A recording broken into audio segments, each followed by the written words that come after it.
kalaupun ada anak kecil berkata baik, maka dia sejatinya guru saya. Dia sejatinya guru saya. Ini kenapa sih Sayyidina Ali itu disebut ana madinatul ilmi wa aliun babuha, kata Rasul. Bahwa saya ini adalah kotanya ilmu, gudangnya ilmu, dan Sayyidina Ali itu pintunya ilmu. Kenapa Sayyidina Ali pun gelarnya berbeda dengan para sahabat radhiyallahu an, tapi beliau adalah karamallahu wajah. Dan diberi gelar, ya. Diberi gelar itu karamallahu wajah, bukan hanya itu, tapi disebut dengan babul ilmu, pintunya ilmu Rasul. Itu Sayyidina Ali. Kenapa? Ada keistimewaan tertentu. Karena istimewanya Sayyidina Ali radhiyallahu anhu ini diantaranya adalah beliau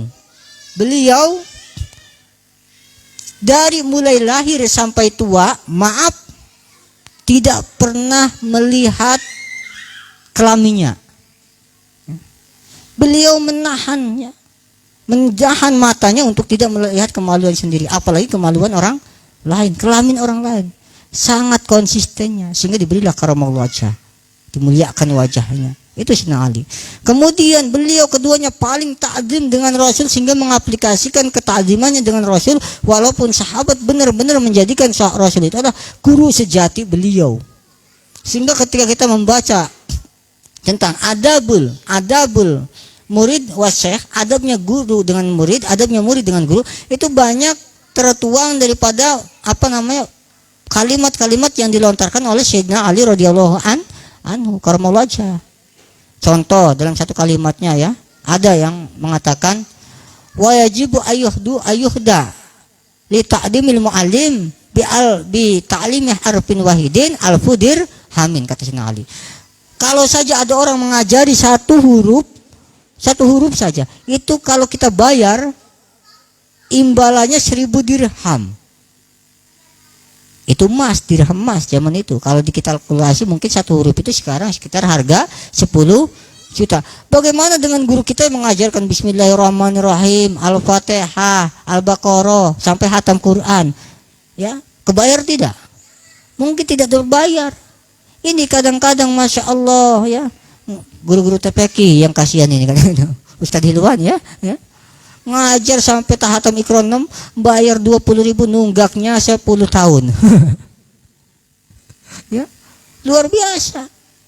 Jadi Sayyidina Ali nih, kalau mau bayar saja, ya, kalau mau bayar, artinya apa? Ilmu itu tidak bisa dibayar. Makanya bagaimana untuk bentuk pembayarannya? Wajibu, kan, li ta'dimi wa ikramihim, wajib memuliakan dan menghormati guru-guru kita. Makanya Sayyidina Rasulullah pernah mengatakan, ya, bahwa manistakhopa alal ustadihi, ala ustadihi, orang yang merendahkan ustadnya, ibtalallah bisalasi bariyatin, Allah uji 3 hal. Pertama, wanasiya makulla hafadho, dia selalu lupa apa yang ia hafal. Artinya apa? Sulit diistiqomahkan dalam kebaikan. Yang kedua, wanasiya makulla min lisani, dia selalu lupa akan ucapan-ucapannya, sehingga apa? Ucapannya tidak pernah terkontrol. Ngomongnya itu kadang-kadang tanpa sadar mudah nyakiti orang. Perkataannya tidak pernah baik. Dan yang terakhir, kemudian wabtaqara ila ustad min akhirih, ya. Kemudian pada akhirnya dia datang menemui gurunya hanya saat butuh, ya. Hanya saat butuh. Kalau tidak butuh sudah lewat gitu.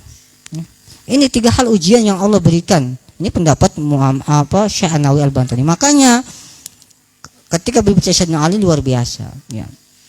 Ini kembali kepada pertanyaan, kata Sayyidina Ali, ungdur makola. Itu mengaplikasikan satu hadis, ungdur makola wala tangdur mankola. Makanya supaya kita tidak lihat dulu ucapannya. Karena ucapan ini bentuk daripada kata hati. Idza salahat salahatku kulluhu. Ketika hatinya baik, ucapannya pun baik. Maka ketika kita berteman, melihat orang, membanggakan orang, lihat ucapannya dulu. Ungdur makola wala tangdur mankola. Kalau dia ucapannya baik, maka dia boleh kita jadikan guru atau teman. Tapi ketika ucapannya tidak baik, hati-hati. Jangan-jangan cintanya kita kepada dia bukan karena agama, tapi karena nafsu. Hati-hati, ya. Karena apa bukti cinta agama? Di dalam kitab petikan Ibnu Athaillah mengatakan la tashab man qauluhu la yunhiduka ilallah wa la tashab man af'aluhu la yaqulu ilallah. Ya.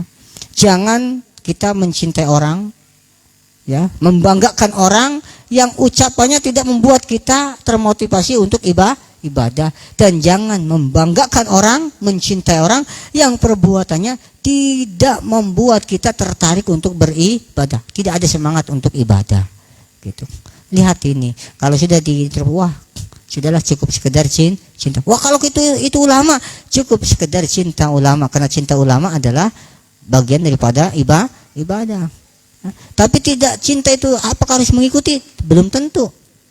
Ya, ketika ada yang tidak sesuai kita dengan ulama kita, tidak sesuai dalam ucapannya, kita boleh mencintainya, tapi tidak harus serta-merta mengikutinya. Hanya sekedar mencintai keilmuannya, bukan mencintai ucapannya. Maka lihat perkataannya dulu, kan gitu. Jadi apakah ketika kita memilih Imam Syafi'i berarti kita membenci Imam Maliki? Tidak. Apakah ketika kita memakai mazhab Syafi'i, kemudian ketika kita tidak memakai mazhab Maliki, apakah kita membenci mazhab Maliki? Tentu tidak. Itu seperti itu. Jadi cintailah ulama siapapun, ketika dia punya ilmu cintai. Tapi ketika ucapannya tidak baik, tidak harus kita ikuti. Cukup hormati. Al-hurmat gitu. Khairu minato taat. Hormat itu lebih baik daripada taat. Cukup menghormatinya, kan gitu. Wallahu alam bishawab, gitu ya.